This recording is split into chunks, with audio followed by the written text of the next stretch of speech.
Hi Moglets, it is Ineffa's signature weapon day, Fractured Halo. We're gonna max it, see if anyone else can use it. We'll talk about the passive a bit more later, but because it does buff Lunar Charge, it's obviously going to be pretty niche right now. As usual, let's just start with maxing its level, and we'll see. We probably have some farming to do. Yikes, indeed. Cold Cracked Shell Shard. What the heck are even those? There's the first star anyway. Level 40. We already need these. Oh man. Wait, shop? Yeah, these are the elite mats, so we can't even buy too many here. We could waste Masterless Star Glitter. We'll see though. We're gonna farm as many as we can first. Even then we can only buy 8, so I don't know about that. Well, we can get it to the second star anyway, so let's do that. In fact, we have so much weapon material, so we don't need to worry about that if the domain is open today or not. So let's keep going. There's the third star and level 60. Oh, these are from the Mountain Weasels. God, they suck. They suck so much. I hate them. Not only are there not that many of them, but they're super annoying to kill. No, Mawika! She's still alive? Oh, please give us a purple at least.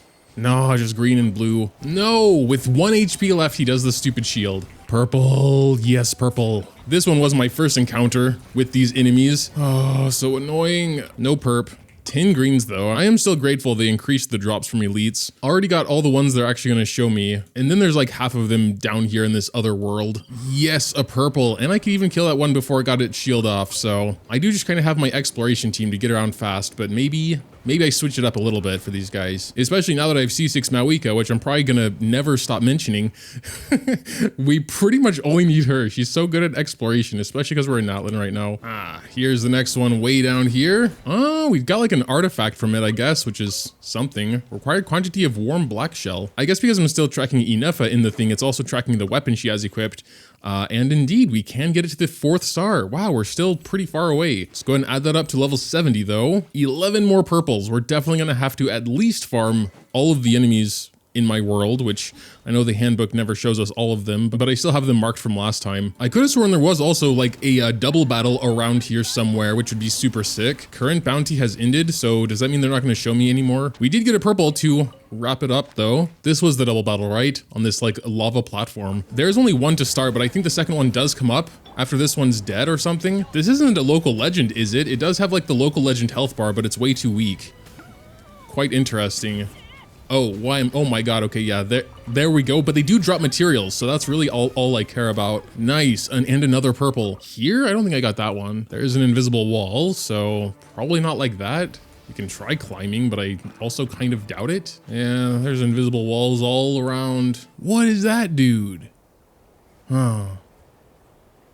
I really should get around to exploring Natlan, I guess. If there is one here, I forgot how to get to him, so I will check this again. I don't see him outside. I know there's an inside to this construction. Yeah, I don't know. Let's see how close we are. We only need the purples anymore, so we can go ahead and transform everything else into the upgraded ones. Yikes, we are nowhere close. Like 22 out of 41. Christ. Not even buying the 8 would save us. Might have to ask Bones to log in. We should be good on resin mats. I don't think they're open today, so we would kind of have to be okay on resin mats. Yeah, we are easily with 87 blues to spare. Yeah, really just these dudes left. There's one other spot I want to check. This must be a one-time one though, because I could never find it. Have you gone in this like pool? So I joined Bones World and did most of the like outer world farming. It still wasn't enough, so we had to do the entire like sacred mountain quest line. So now we're finally here. Let's just hit the double battle one first. That's close enough. She obviously has no teleport waypoints unlocked yet. The dude is here. That's cool. No real requirements to unlock him, I guess. Don't tell me. Did his materials fall in the lava, dude? No way. Wait. Does the first one not even drop anything? Oh yeah, there it is. I just can't see it. It was only a purple. Where's the rest? No, dude, come on. Are they really in the lava? Oh, they are. All right, sorry, Mawika. Well, actually, oh, wait, we can just get them, kind of? I only got one purple from the other guys, so they're like here, probably in the chests. Bones, can you come here? I need to open these chests. Ah, here, here she is already. They weren't there anyway. No purple, unfortunately, but I think after this one, we'll check our materials, see if we're okay, really. No purple, unfortunately. All right, let's see what's going on here. Might just straight up have enough. We can make 11 blues. I know we got a raw purple or 2 in there. 8 purples? Yeah, even without that sucrose bonus. Okay, cool. Don't need to waste any masterless. I like that. 5th star. I was a little concerned for like half of a second, but then I remembered it'll show us the materials for both stars. So yeah, There we go, level 90. But all right, taking a look at base stats, very balanced. 608 base, 66 crit damage, like very middle of the road, which I think for Ineffa works perfectly fine. She does like both stats. In general, I think the base stats make it pretty versatile. Most polearms are attack scalers. Yeah, let's take a look at the passive. After a skill or burst is used, attack is increased by 24% for 20 seconds. Very easy to trigger passive. Every polearm user can do that. It's only one stack and it lasts 20 seconds. Just that alone makes it better than a pure base stat stick, which you can't say about, you know, a lot of other weapons, especially the recent ones that are just like totally niche from the get-go or just have a smaller buff here. 24% attack is pretty good. The next effect, of course, is hyper niche if the equipping character creates a shield, so they need to be a shielder, and then they'll get a lunar charge buff. We do have a few polearm users that can create a shield, but whether, you know, the lunar charge buff is going to be useful or not is a different story. Regardless, I do want to go into my character archive and filter by polearm. Sure, let's just go down the list of characters who can create a shield. Does it count Crystallize shields? That's an interesting question. I know I've run into this question before and the results are probably going to be exactly the same, but one, I would want to test it anyway, and two, I completely forgot. I don't think math is really necessary. We're just going to have, you know, a simple team here and throw Kachina's level 1. It does increase the entire party's lunar charge damage, so we're just going to keep him in Staff of Homo right now, and then we'll swap over and see if our lunar charge damage is bigger. Unironically, that should be enough information. She shouldn't wear it right now though, because that will still change things. We'll just keep her in sauce. So we're just going to pretty much do everyone's E. We don't really need to do anything else. And then with Zhongli, we are just going to tap E there. We should have a shield, a crystallized shield around here. 23.5, I mean, we can just look at the robot damage, that's fine, because that's also considered lunar charge damage, and it should have its damage increase. Currently, we're doing about, I don't know, 23.5k with the robot. I'll do one more run to get a consistent number there. 23.551. Yep, that looks good. So the only thing we're going to change now is give Zhongli her signature weapon, which is currently on Mika, whatever, doesn't matter. A 40% lunar charge buff should be pretty obvious. So here we go, just gonna do the same thing. Just gonna tap E's with all of them and then E with Zhongli as well. Boom, there's the crystallized shield. 30,000, okay, yeah. We didn't see any 30,000s. That's quite a bit higher than it was before. So I don't think we even need to do anything else, but just in case, you know, I want to see it a couple more times there. 30,000. Yeah. That's definitely her robot attacking. But all right, we can pretty confidently say now crystallized shields definitely do count for the passive, which I probably figured out a while ago already. Just wanted to make sure, because it could have been different for this one, maybe. Genshin's weird sometimes. It is good to know, because crystallized shields are pretty easy to create, and you're just going to do them on accident anyway. So yeah, Geo polearm users, I think, could use the passive. Again, I just don't know the usefulness of that in general, unless you have two of them, and the lunar charge buff stacks, which I would assume it does.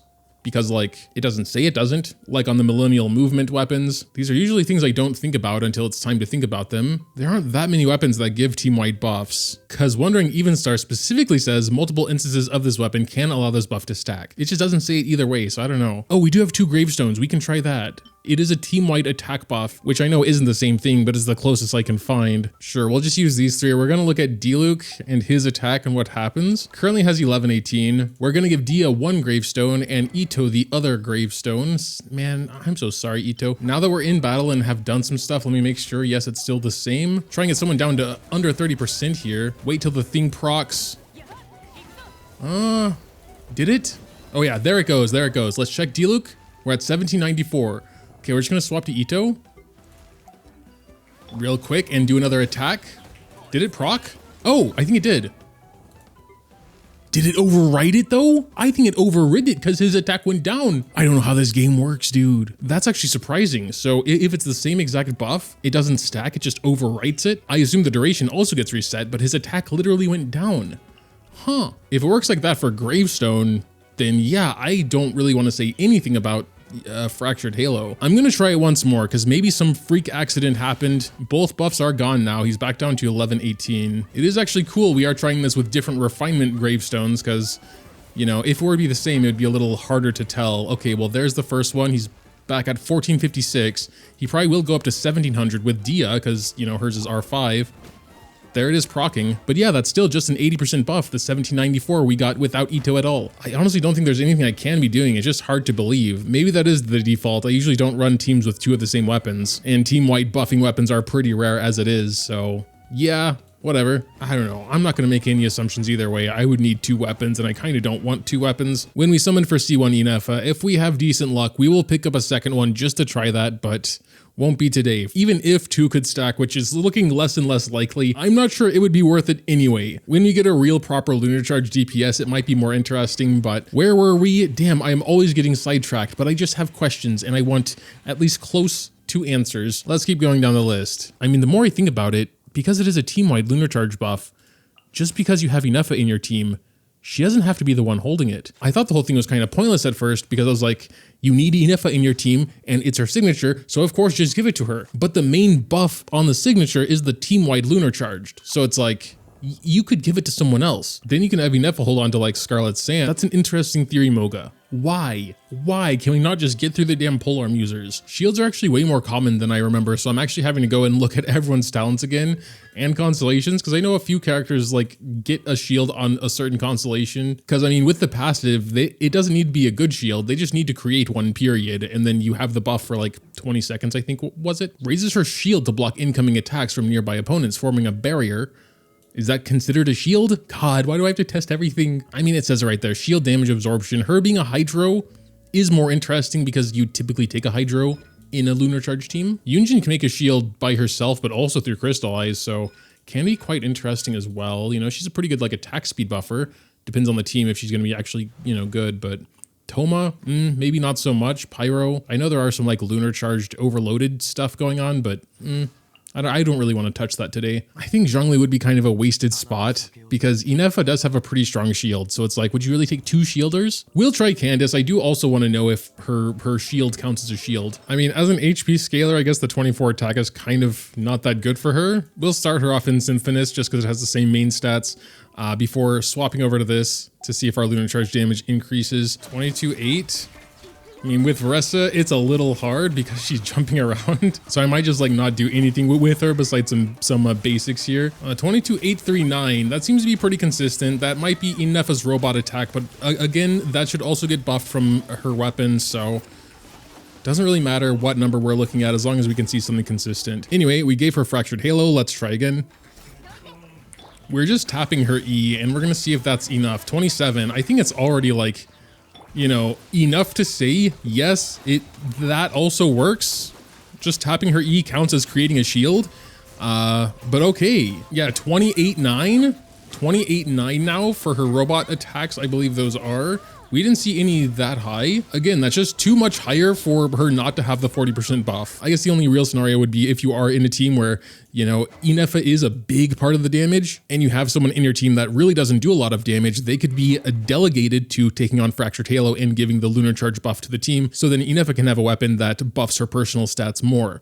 Obviously, if we were to switch them now and give her Fractured Halo, she would do more damage. That is mainly because of her build. She has 120 crit rate with Staff of Scarlet Sands.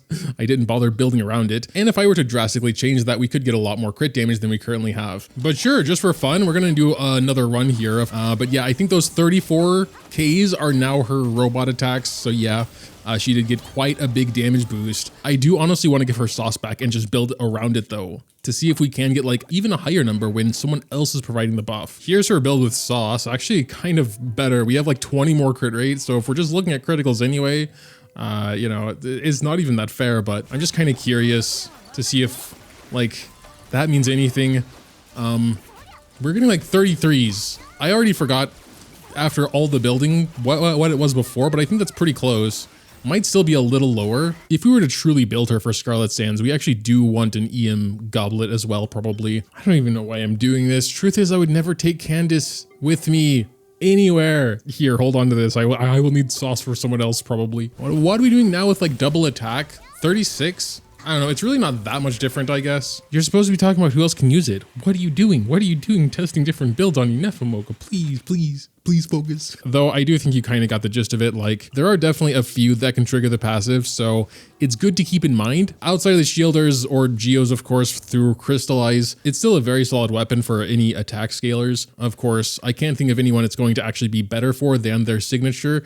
outside of like 4 stars because they don't have a signature. Granted, more support focused 4 stars would probably still be better off with like Favonius or something. It is quite a shame Yonsan has no way to give herself a shield. She'd be like a super good holder of it, but I guess that'll do it. Honestly, more potential than I thought, you know, just with the 24 attack and the really good base stats. I think there is some potential in the idea of giving her signature to someone else to give Ineffa the 40 lunar charge damage, or, you know, if a DPS comes along at one point that really cares more about lunar charge damage. So that's all I have to say about that and her weapon. If you have any thoughts, feel free to drop them in the comments down below. Leaving a like or subscribing if you enjoyed is always greatly appreciated as well.